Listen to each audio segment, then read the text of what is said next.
The billionaire's voice was cold when he ordered her out of his office. "You're fired." Her name was Amelia Hart, a quiet janitor's daughter who'd only come to clean, not to fight. But as she turned to leave, her father, the old janitor, stepped forward, trembling, and whispered 6 words that froze the entire room. "You're sitting in my father's chair." In that moment, the air cracked with silence. Because behind that chair was a secret, a legacy built on stolen hands, broken dreams, and one man's forgotten dignity. And what began as an act of arrogance was about to become a story of redemption. The rain had been falling since morning, soft at first, like a whisper against the glass walls of the city, and then heavier, as if the sky had grown tired of holding itself together. From the 43rd floor of the Alastair Group Tower, the world looked like a blurred watercolor, silver, gray, and tired. Inside, everything was glass and marble, so polished that even the air seemed afraid to breathe too loud. Ethan Alastair sat behind a desk worth more than most people's homes. His pen didn't move. It hadn't for the last 10 minutes. The letter before him was simple, a termination notice. It was addressed to her. Across the office stood a young woman clutching a faded brown file to her chest, Amelia Hart.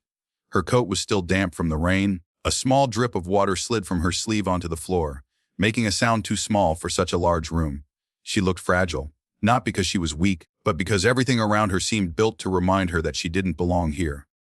"Miss Hart," Ethan said, his tone cold and deliberate. "You've made 3 errors in this month's report. I cannot afford that. This isn't a charity." Her lips trembled slightly before she spoke. "I understand, sir, but I stayed overtime to fix them." He cut her off with a motion of his hand, not unkind but final. "Intentions don't fix numbers."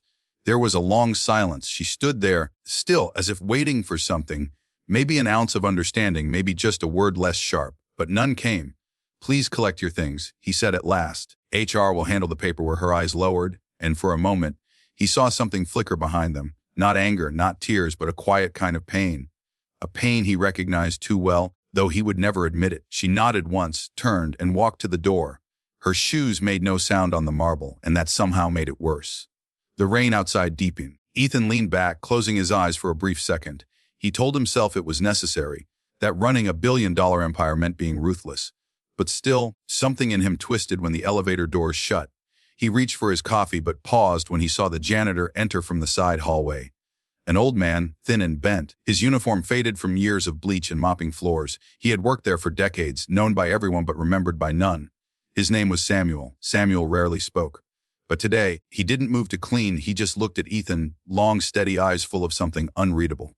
"Or, sir," the old man said quietly, "do you know what chair you're sitting in?" Ethan frowned, glancing down. "This one. I ordered it from Milan. Custom design." Samuel's voice trembled, but his words were steady. "You're sitting in my father's chair." Ethan froze. "What did you just say?" The old man stepped closer, his wrinkled hands gripping the mop handle like it was the only thing keeping him upright. "He built this company with his hands before your father bought it. He carved that desk, polished that chair, and when he died, your father took it all. But he left his name behind in the wood." He reached out, touched the side of the chair, brushed away a small corner of polish. They, faint and barely visible, were tiny engraved initials Esh. Ethan stared. His pulse slowed, heavy in his chest. Esh. Samuel nodded. "Samuel Hart, my father." The name struck like thunder in a silent sky. Hart. Ethan looked toward the door, the same one Amelia had just walked out of. The same surname. "She's your..." He didn't finish. "My daughter," the janitor said softly. She didn't want anyone to know. She wanted to earn her place here, not live on what her father left behind. Ethan's throat felt dry. The rain outside blurred everything beyond the glass, as if the city itself was listening. "I didn't know," Ethan whispered. The old man nodded, his expression kind, not accusing. "No, you never asked." The silence stretched. Somewhere down the hall, the echo of an elevator bell rang. The sound of Amelia leaving the building for the last time. For a man like Ethan Alastair, silence was usually an ally. He had built his empire on it, on quiet power, on rooms where his word was law. But this silence was different. It wasn't calm. It was loud. He looked again at the carved initials, at the faint marks of a craftsman's hands beneath all the corporate shine. And for the first time in years, he felt small inside his own empire. "She worked hard," Samuel said gently. "Never once asked for favor. Just wanted to stand where her father once did." Ethan swallowed hard. "And you told her to leave?" Samuel finished. The rain softened. As if listening, Ethan rose from the chair slowly, as if it had turned to glass under him. He stared at the empty seat, his throne, his symbol of control. and saw it differently now. It wasn't his. It had never been.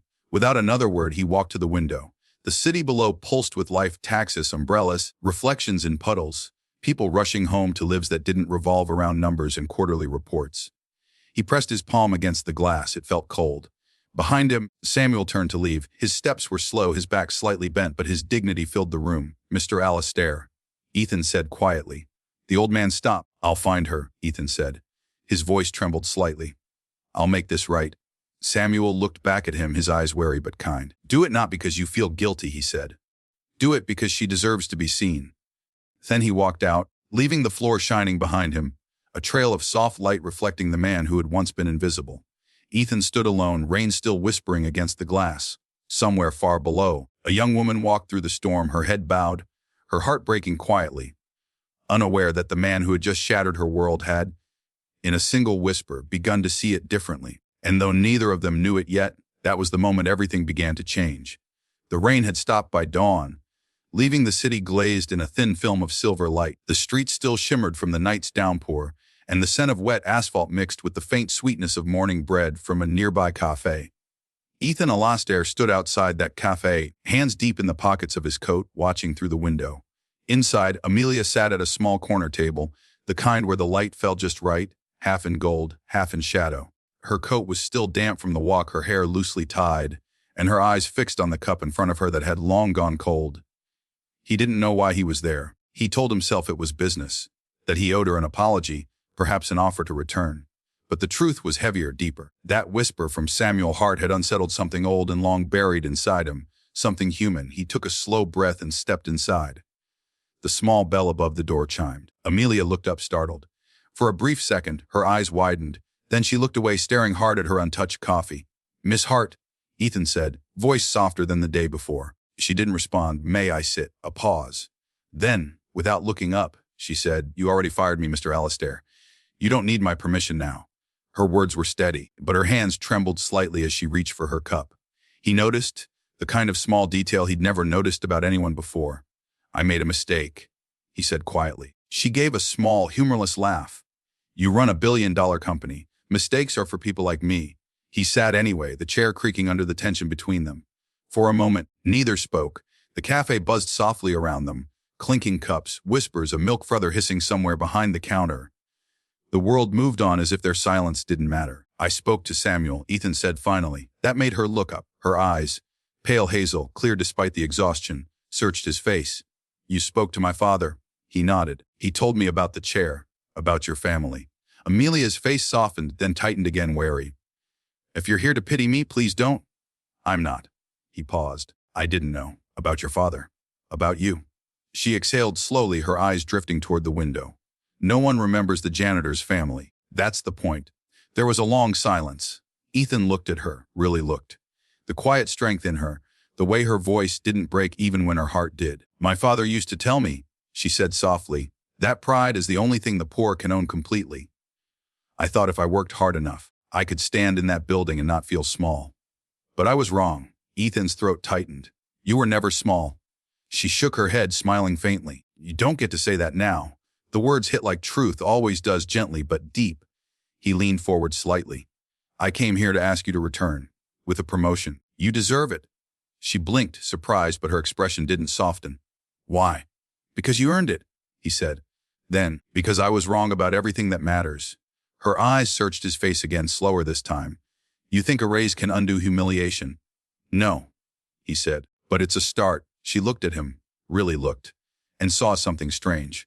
For all his sharpness, there was a shadow behind his eyes, a loneliness that even wealth couldn't fill. Her voice lowered. "Do you ever wonder what it's like?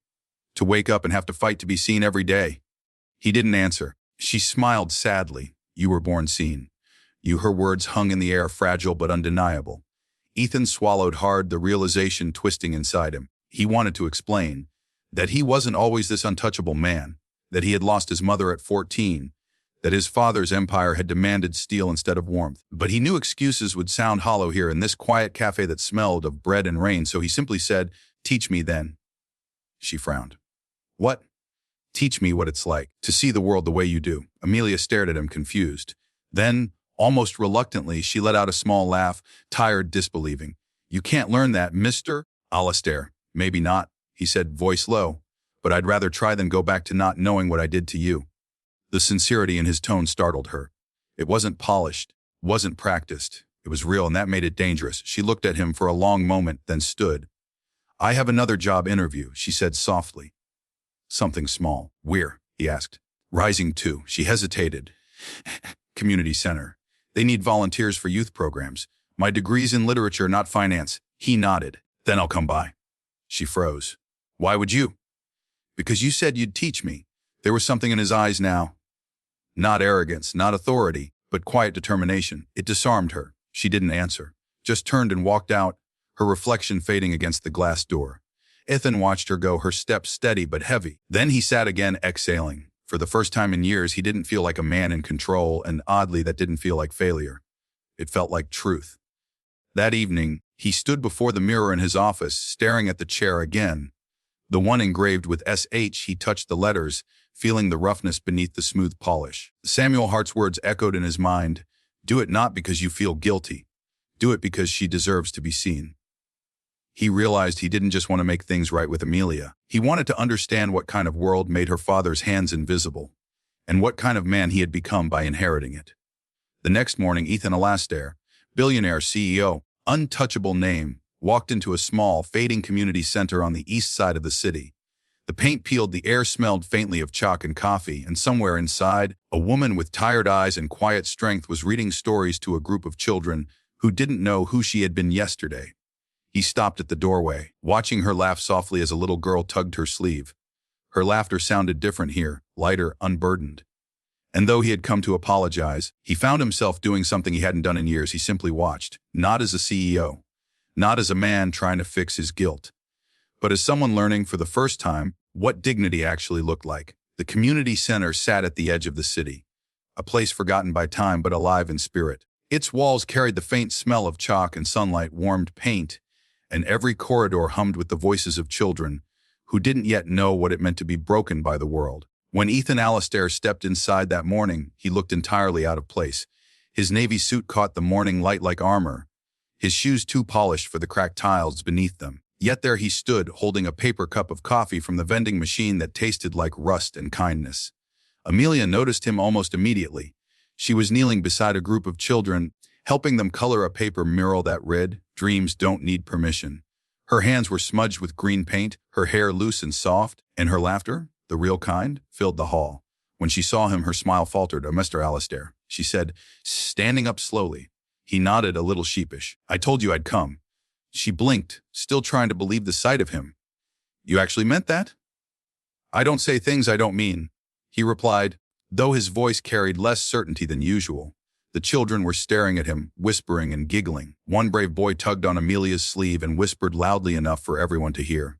Is he the president? Amelia chuckled under her breath. Something like that, she said. Ethan smiled awkwardly, kneeling to their level. You must be the artists, he said.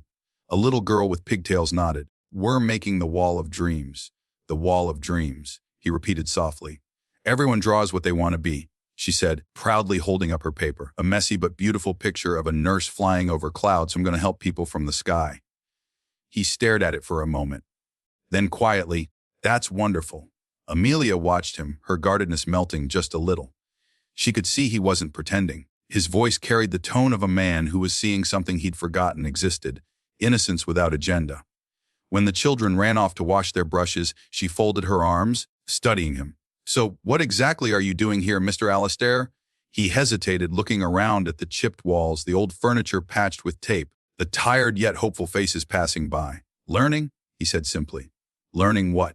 He met her gaze. How to be more than what I've been.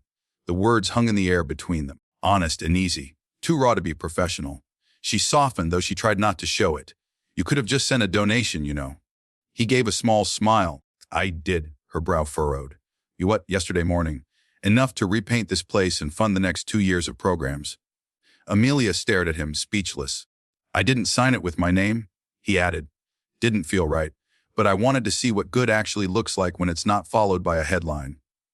She looked down, swallowing hard. He didn't have to. He interrupted softly. But maybe I needed to. For a moment, silence. Then she exhaled.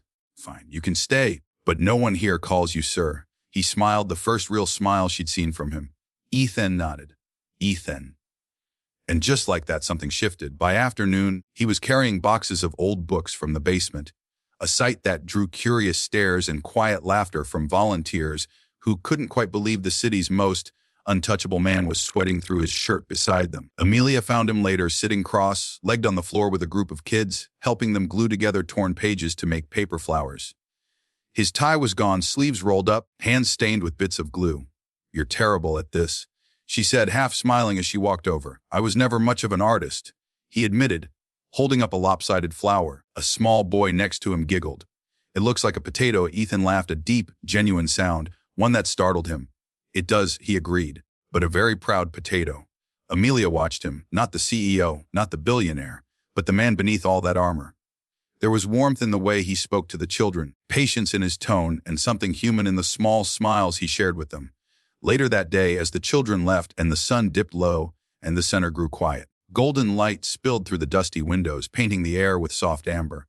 Amelia stood by the mural, now nearly complete, tracing the outlines of the children's dreams. Beautiful, Ethan said quietly, stepping beside her. She nodded, eyes distant.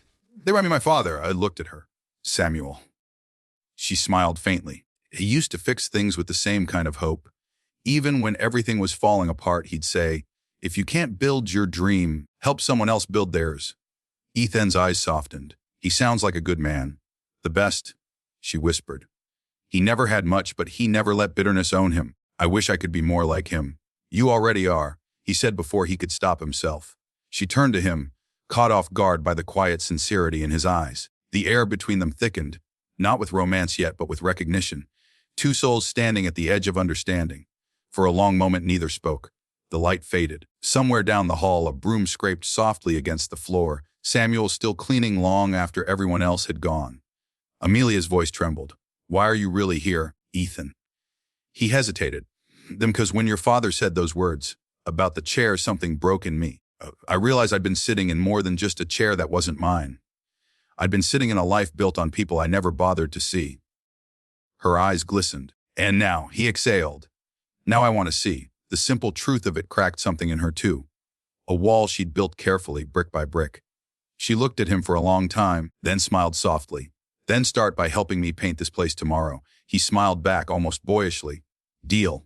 That night, as he left the community center, the city lights shimmered on puddles like scattered stars. He walked slowly, coat over his shoulder, his heart unusually quiet. For the first time in years, he didn't rush to his car, didn't check his phone, didn't think about profit margins or board meetings.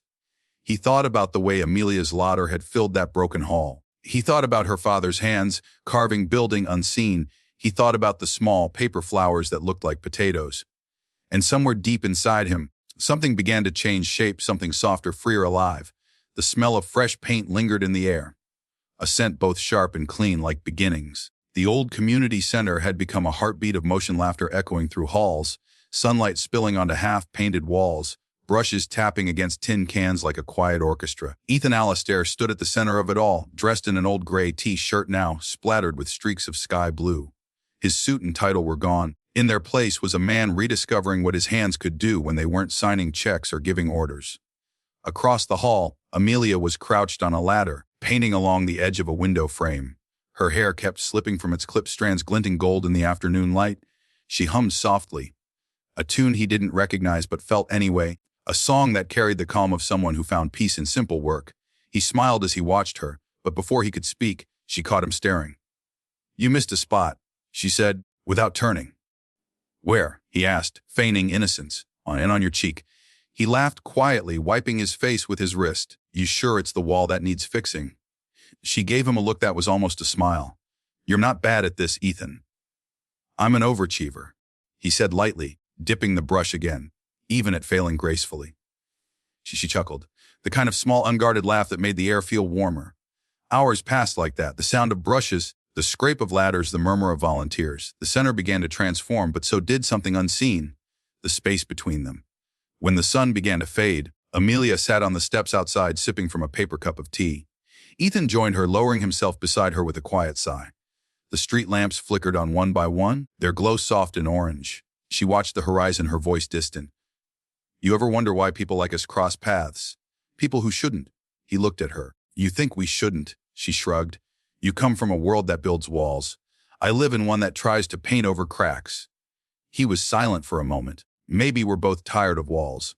Her eyes turned toward him, searching. You sound like a man who's seen a few. I built most of them myself, he admitted quietly. After my mother died, my father taught me that feelings were liabilities, that people respect power, not kindness. Her tone softened. And you believed him? For a long time, he said. Until I realized power only keeps people near your name, not your heart. The night deepened. Cars passed like whispers on the wet street. Amelia leaned back against the railing, studying him. You sound lonely, Ethan. He smiled faintly. You sound like someone who sees too much. I had to, she replied. When you grow up in the shadows of people like you learn to see light where others don't bother looking. He turned his gaze toward her.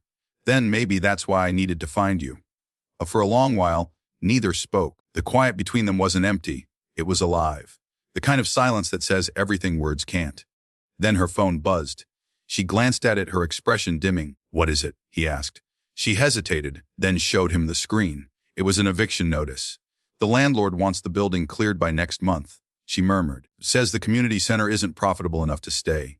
Ethan frowned. That's absurd. This place gives people hope. She smiled sadly. Hope doesn't pay bills. He clenched his jaw, thinking, I can stop it. She looked at him sharply. No, Amelia. She stood. If you buy this place, it stops being ours. It becomes another project with your name on it.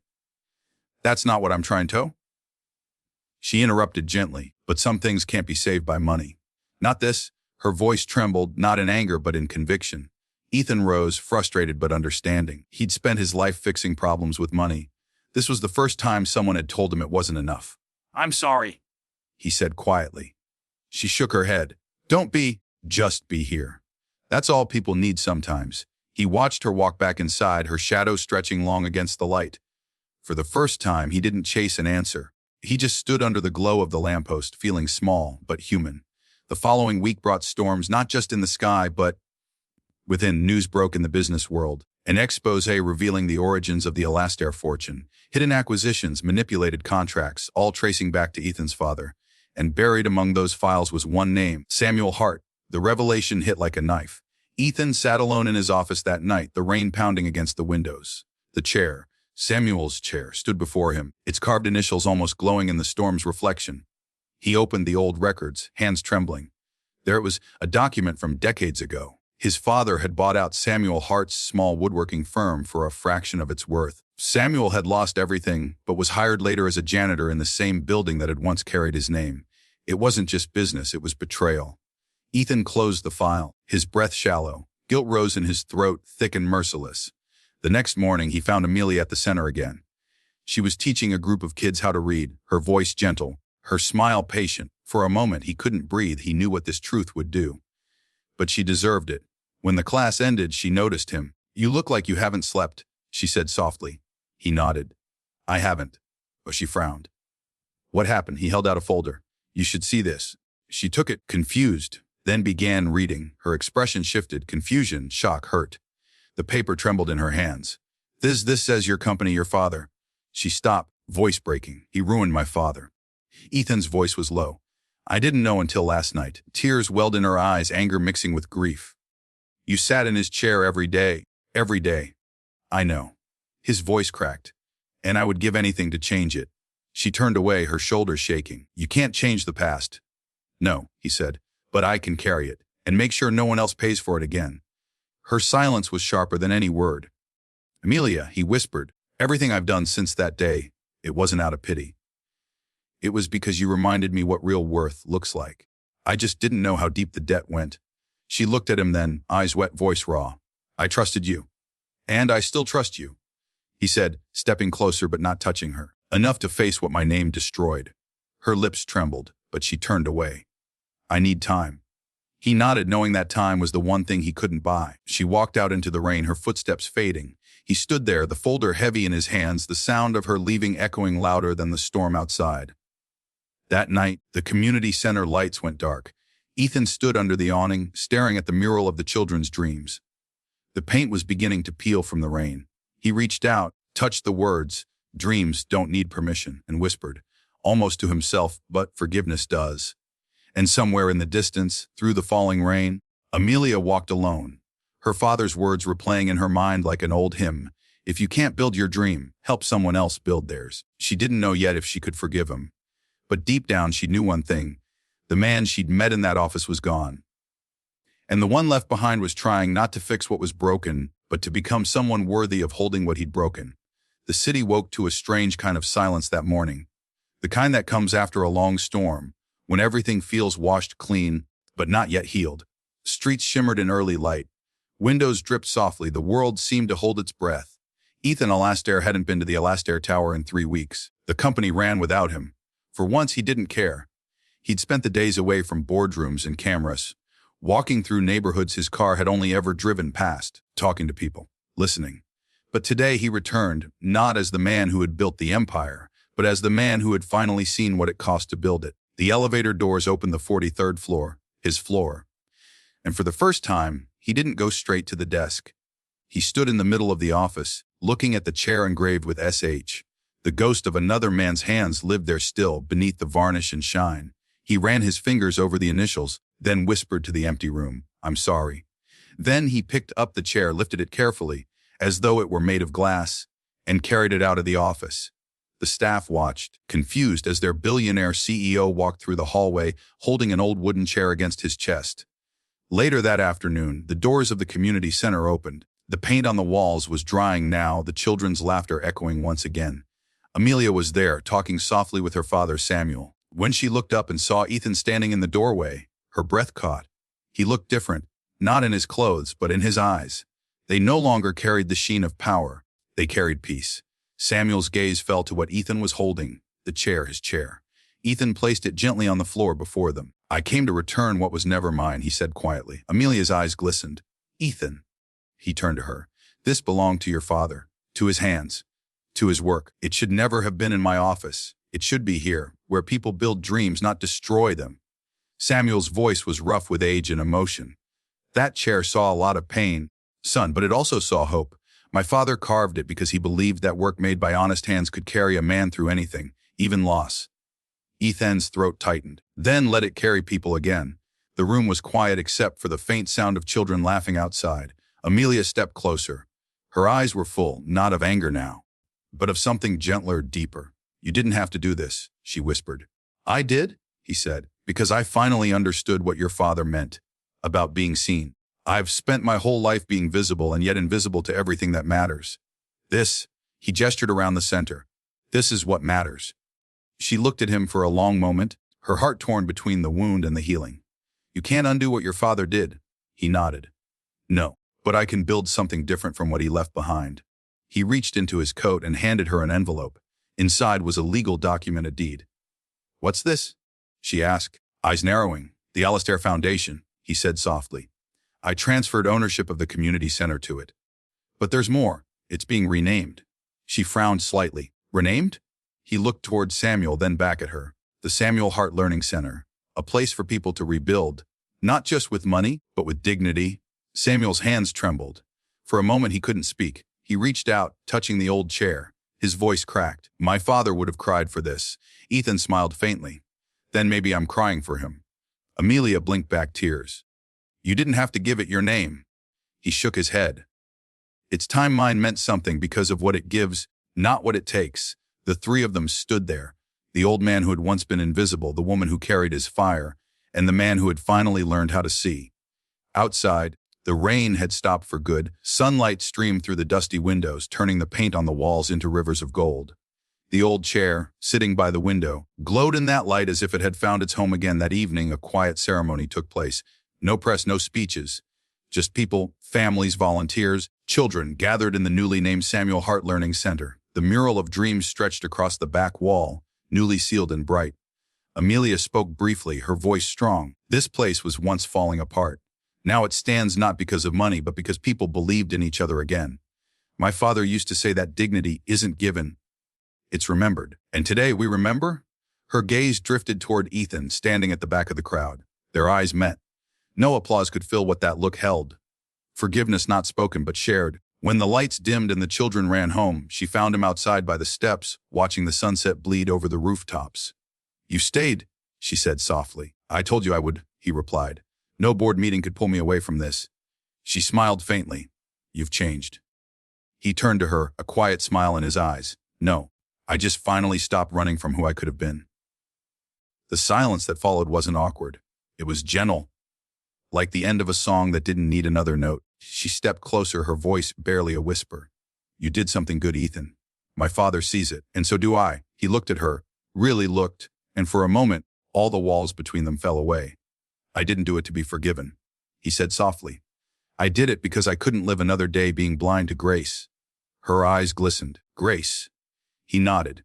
"You showed me what it looks like." They stood there in the quiet, side by side, watching the sky turn from gold to deep violet. Somewhere behind them, the laughter of children drifted out from the center. The sound of a place reborn. Ethan reached out, hesitated for a heartbeat, then gently took her hand. She didn't pull away, and for a long, wordless moment, everything felt still. The storm, the guilt, the distance, all of it faded, leaving only what was real, two people who had learned to see through each other's brokenness and found something unshakably human on the other side. Weeks later, a small plaque was placed at the entrance of the building. It read, "In honor of Samuel Hart, whose hands built more than chairs, they built dignity." Below it, smaller words were etched, "Donated by the Alastair Foundation, rebuilt by Hearts." The city passed by it every day, some reading it, some not. But for those who stepped inside, something was different. The air carried warmth, purpose, forgiveness. And every evening as the sun dipped low, Amelia would find Ethan in the reading room, surrounded by children, teaching them not about money or power, but about stories, about people who lost everything and still found the courage to begin again. One night, as they closed the doors together, she whispered, "Not all redemption stories need grand endings." He smiled gently. "I think this one just needed the right beginning." She looked at him, eyes soft, voice barely a breath. He turned to her. "Love isn't the ending either." She frowned slightly. "Then what is it?" He smiled, the last light of dusk flickering in his eyes. "It's the reason we start again." They walked out into the quiet night, no music, no applause, just footsteps and the soft hum of life returning. And somewhere behind them, through the window of the newly named Samuel Hart Learning Center, the old wooden chair sat in the glow of a single lamp, steady, unbroken, and home at last.